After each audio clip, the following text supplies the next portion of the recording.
This video provides a Supreme Court case analysis of People v. Singcol, promulgated on May 7, 2025.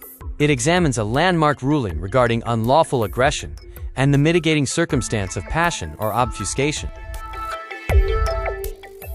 In this section, we review the factual antecedents of the case, focusing on the fatal events that occurred on February 4, 1986, in Magsaysay, Davao del Sur, and the historical context leading up to them.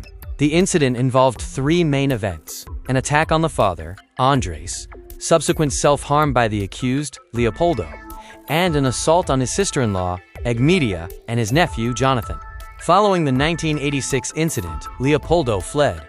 Formal charges were filed in 2006 but were later archived. He was apprehended in 2022, leading to the reopening of his trial and the final 2025 Supreme Court decision.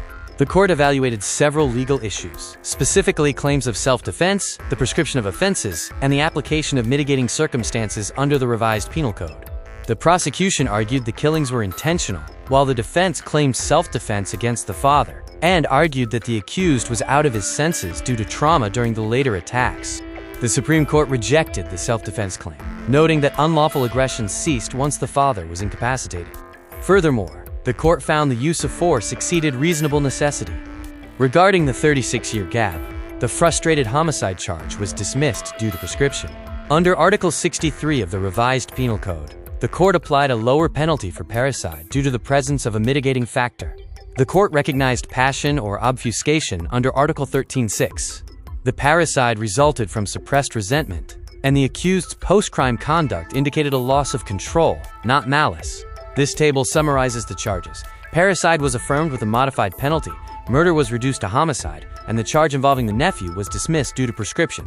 Key rulings emphasize that defensive action must cease when a threat ends. The court also acknowledged the impact of cumulative trauma and the probative value of post-crime behavior, while awarding specific monetary damages. Thank you for reviewing this case lecture on People v. Singcol. We have covered essential themes regarding criminal law and various legal circumstances.